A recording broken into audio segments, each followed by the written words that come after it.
Welcome back to Rockers Beer Review. It is the end of the year review. Today we're going to do a video on my top 3 beers of 2024. I'm going to be probably 2 videos out today. It's on Christmas Eve. We're going to do, as I say, top 3 beers, my top 3 beers of 2024. Although 2 of them are pretty high, were probably the highest rating. The other one probably wasn't as high rated. There was other beers that were rated higher.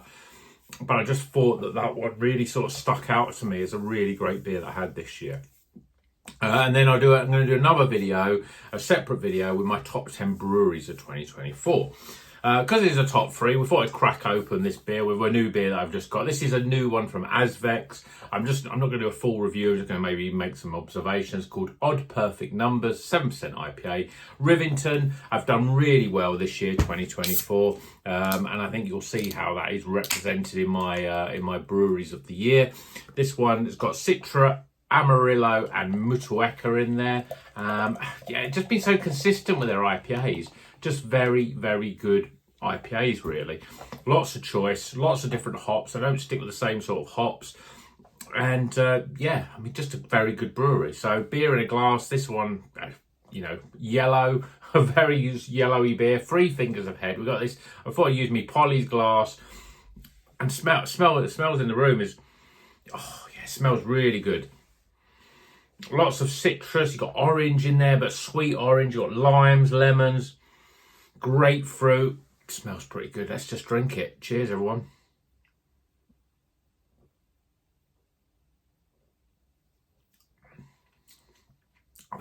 It's just very, very good. It's just brewed beautifully. There's loads of flavour. The 3 hops that I've used, you get all of those in there. You get the citra, you get that creamy citrus, sort of grapefruit, citrus fruits, a little bit of tropical, like mango. Amarillo again, citrus, maybe more so on the orange side, just giving a little bit more sweetness to the beer. And then finally the Mutueka, which just gets that lime cutting right through. A really good beer. But I've had some really good beers from Azvex, although none of them, Azvex do not appear in my top 3. But if I was doing a top 5, probably they would probably slip in, because we've had some very good IPAs from them. This one is up there, but I think it's just because they're consistently good, it's difficult to pick out key beers. So let's go through my top 3, and we'll start.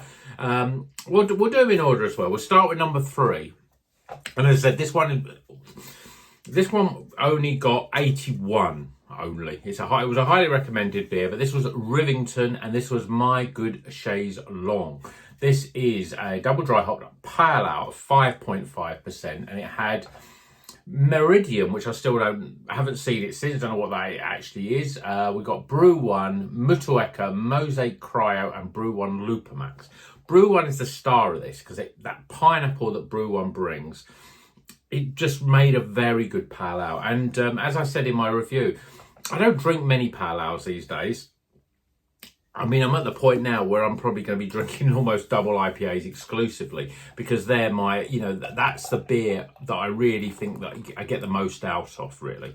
But I've had a couple of pale ales, and this one just shone above the others because 5.5%, it's a higher end of a pale ale, really. It's closer to an IPA in terms of ABV. And it had the body and it had the flavour that you would expect from a decent IPA with this beer. But I think it was just the Meridian, the Brew One, Mosaic Cryo. We don't have that much. Obviously, Mutueka is in the beer I'm drinking now, and the Brew One Lupamax. Brew One is all about pineapple, and it's a real fresh, sort of sweet pineapple, and that's what this beer had. And I just had it, and as soon as I drank, I thought, this is the best pale ale I've drank this year. And that was a good few months ago as well. That was sort of in September this year. So it was like, it stuck out straight away then. And to say, the combination of the hops really worked. But Rivington, a great brewery, they know how to make good beers. And actually their pale ales, double dry hop pale ale especially, are very, very good. They're one of those breweries like Polly's that I always, I think Polly's is always the sort of benchmark in terms of good pale ales. It's like, I would buy pale ales from from Polly's because I know they're consistently pretty good. There's not many breweries I can say about that, about pale ales.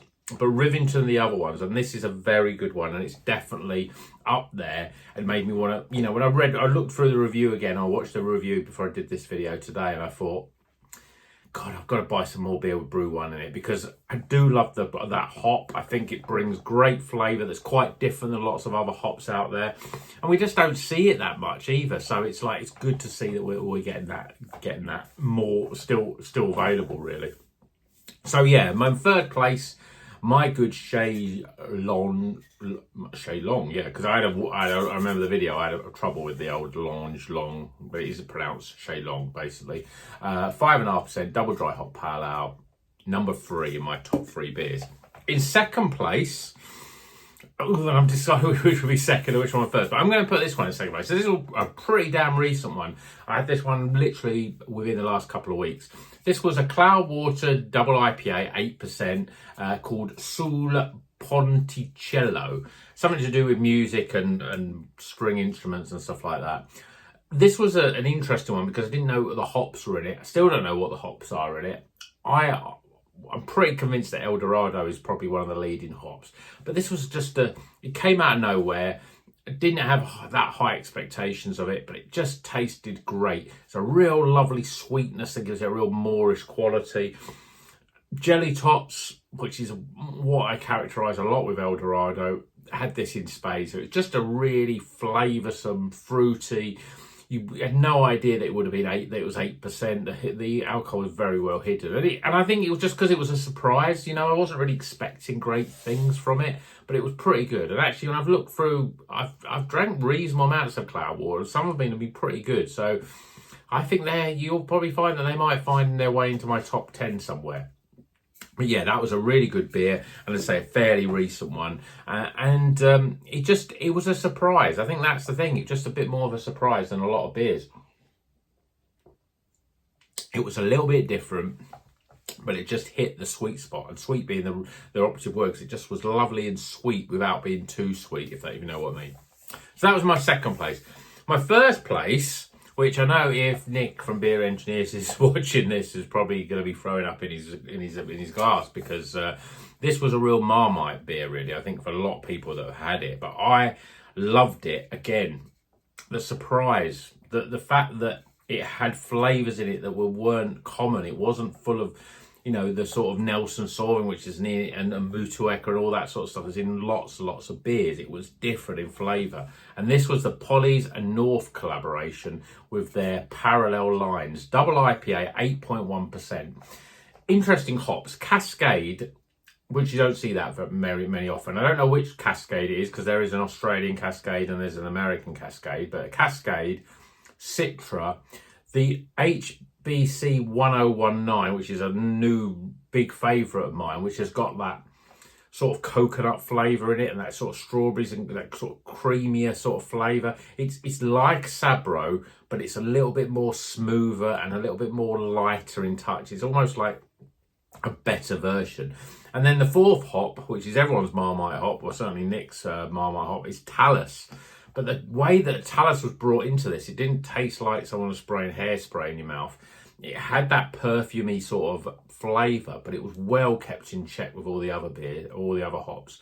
And it just made a really flavoursome but different sort of flavour than you were expecting. We see a lot of New Zealand double IPAs, but beers that are very heavy on the New Zealand hops. And they're almost to a penny. But this one came along and I thought, this is quite different. And I really loved it. And so I'm going to have to make this my beer of the year. I just think it took big chances in terms of the hops that it chose. But in my opinion, they really paid off and it made a really good beer. And yeah, so I'm going to have to put this in my first place. So Polly's North. So they're my top 3.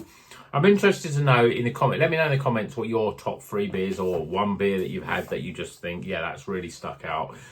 I just, as I said, these have been 3 great beers that I've really liked.